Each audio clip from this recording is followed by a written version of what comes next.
Hello friends, welcome to my channel Swapna's cooking world. അപ്പോൾ എല്ലാവർക്കും ഒരിക്കൽ കൂടി എൻ്റെ ചാനലിലേക്ക് സ്വാഗതം. അപ്പോൾ ഇന്ന് ഞാനിവിടെ കാണിക്കാൻ പോകുന്നത് പനീർ പീസ് മസാലയാണ്. വളരെ ടേസ്റ്റിയാണ്, അതുപോലെ ഈസിയാണ് ചെയ്യാനായിട്ട്. അപ്പോൾ എങ്ങനെയാണ് ഇത് ചെയ്യേണ്ടതെന്ന് നോക്കാം. ഇതിനായി ഞാനിവിടെ എടുത്തിരിക്കുന്നത് 250 ഗ്രാം പനീറാണ്. ചെറിയ കഷ്ണങ്ങളായിട്ട് കട്ട് ചെയ്ത് വെച്ചിരിക്കുകയാണ്. ഇതിലേക്ക് ഒരു 1/4 ടീസ്പൂൺ മഞ്ഞൾപ്പൊടി ഇട്ട് കൊടുക്കാം. 1 ടീസ്പൂൺ കാശ്മീരി ചില്ലി പൗഡർ കൂടി ചേർത്ത് കൊടുക്കാം. 1/4 ടീസ്പൂൺ ഗാർലിക് ജിഞ്ചർ പേസ്റ്റും ആവശ്യത്തിന് ഉപ്പ് കൂടി ചേർത്ത് കൊടുക്കാം. ഇതെല്ലാം കൂടി നല്ലവണ്ണം മിക്സ് ചെയ്തെടുക്കാം. മസാലയൊക്കെ പിടിക്കുന്നതിന് ഈ പനീറിനെ 30 മിനിറ്റോളം മാറ്റി വയ്ക്കാം. അടുത്തതായി ഒരു ചൂടായ പാനിലേക്ക് ആവശ്യത്തിനുള്ള എണ്ണ ഒഴിച്ച് പനീറിനെ ഫ്രൈ ചെയ്തെടുക്കാം. ഞാനൊരു 4 ടേബിൾ സ്പൂൺ എണ്ണ ഒഴിച്ചിട്ടുണ്ട് പനീർ ഫ്രൈ ചെയ്യാൻ. ലോ ടു മീഡിയം ഫ്ലെയിമിലിട്ട് വേണം പനീർ ഫ്രൈ ചെയ്തെടുക്കാൻ. അപ്പോൾ എൻ്റെ ചാനൽ ഇതുവരെയും സബ്സ്ക്രൈബ് ചെയ്തിട്ടില്ലാത്ത കൂട്ടുകാരാണെങ്കിൽ ഒന്ന് സബ്സ്ക്രൈബ് ചെയ്ത് സപ്പോർട്ട് ചെയ്യാൻ മറക്കരുതേ. അപ്പോൾ നമ്മുടെ പനീറൊക്കെ ഇവിടെ റെഡിയായി വന്നിരിക്കുകയാണ്. ഫ്രൈ ആയതിനു ശേഷം പനീറിനെ വേറൊരു പ്ലേറ്റിലേക്ക് മാറ്റാം. അടുത്തതായി നമുക്ക് പനീറിന് ആവശ്യമുള്ള മസാല തയ്യാറാക്കി എടുക്കാം. അതിനായി ഒരു പാൻ ചൂടാകുമ്പോഴേക്കും 2 ടേബിൾ സ്പൂൺ നെയ്യ് ഞാൻ ഒഴിച്ചിട്ടുണ്ട്. അതുപോലെ 1 ടേബിൾ സ്പൂൺ എണ്ണ കൂടി ഒഴിച്ചിട്ടുണ്ട്. ഇതിലേക്ക് ഒരു 3 ഏലക്ക, 4 ഗ്രാമ്പൂ, അതുപോലെ ഇതിലേക്ക് ഒരു ചെറിയ കഷ്ണം കറുവപ്പട്ടയും ഒരു ബേ ലീഫും ഞാൻ ഇട്ടിട്ടുണ്ട്. ഇതിലേക്ക് 1 ടീസ്പൂൺ ജീരകം കൂടി ചേർത്ത് കൊടുക്കാം. ഞാൻ ഇതിലേക്ക് 2 സവാള കൂടി ചെറുതായി കട്ട് ചെയ്ത് വെച്ചിട്ടുണ്ട്, അതുകൂടി ചേർത്ത് കൊടുക്കുകയാണ്. സവാള നല്ലവണ്ണം വഴറ്റി കൊടുക്കാം.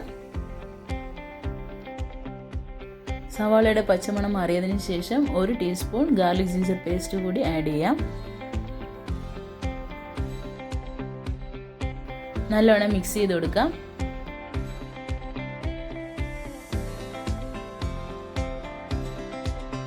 സവോളയൊക്കെ വഴണ്ട് വന്നതിന് ശേഷം 1 ടീസ്പൂൺ കാശ്മീരി ചില്ലി പൗഡർ ചേർത്ത് കൊടുക്കാം.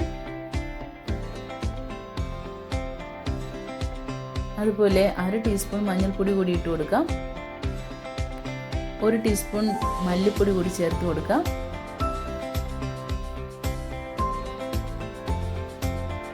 ഒരു ടീസ്പൂൺ ജീരകം, അതുപോലെ 1 ടീസ്പൂൺ ഗരം മസാല പൗഡർ കൂടി ആഡ് ചെയ്യാം.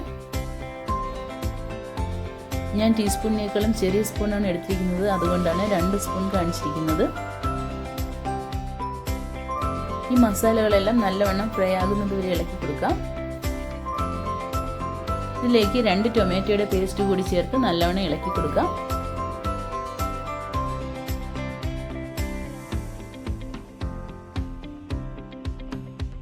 കുറച്ച് പച്ചമുളക് കൂടി കട്ട് ചെയ്ത് വെച്ചിട്ടുണ്ട്, അതുകൂടി ഇട്ട് കൊടുക്കാം. ഈ ടൊമാറ്റോ പേസ്റ്റ് നല്ലവണ്ണം കുക്കാകുന്നതിന് വേണ്ടി അടച്ചു വെച്ച് മീഡിയം ഫ്ലെയിമിൽ 3 മിനിറ്റ് വരെ വേവിക്കാം. അപ്പോൾ നമ്മുടെ ടൊമാറ്റോയിൽ എണ്ണയൊക്കെ തെളിഞ്ഞു വന്നിട്ടുണ്ട്. ഇനി ഇതിലേക്ക് 1/2 കപ്പ് ഫ്രഷ് ക്രീം കൂടി ഒഴിച്ചു കൊടുക്കാം. ക്രീമിന് പകരം തൈര് ഉപയോഗിച്ചാലും നല്ല ടേസ്റ്റ് തന്നെയാണ്. ക്രീം നല്ലവണ്ണം മിക്സ് ചെയ്ത് കൊടുക്കാം ഇതിലേക്ക്. അങ്ങനെ നമ്മുടെ ക്രീമൊക്കെ ഇവിടെ മിക്സായി വന്നിരിക്കുകയാണ്. ഇതിലേക്ക് ആവശ്യത്തിനുള്ള വെള്ളം കൂടി ഒഴിച്ചു കൊടുക്കാം.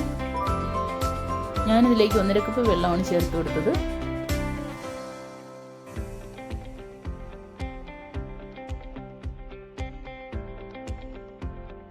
ഇനി നമുക്കിതിലേക്ക് ഗ്രീൻ പീസ് ഇട്ട് കൊടുക്കാം. 1/2 കപ്പ് ഗ്രീൻ പീസാണ് ഞാനിവിടെ എടുത്തിരിക്കുന്നത്. അതുപോലെ നമ്മൾ ഫ്രൈ ചെയ്ത് വെച്ചിരിക്കുന്ന പനീർ കൂടി ചേർത്ത് കൊടുക്കാം. എല്ലാം കൂടി നല്ലവണ്ണം മിക്സ് ചെയ്യാം. ആവശ്യത്തിനുള്ള ഉപ്പ് കൂടി ചേർത്ത് ഇളക്കാം. ഇനി ഇതിനെ അടച്ചു വെച്ച് മീഡിയം ഫ്ലെയിമിൽ 7 മുതൽ 8 മിനിറ്റ് വരെ കുക്ക് ചെയ്തെടുക്കാം. അങ്ങനെ നമ്മുടെ പനീർ ഗ്രീൻ പീസ് മസാല ഇവിടെ റെഡിയായി വന്നുകൊണ്ടിരിക്കുകയാണ്.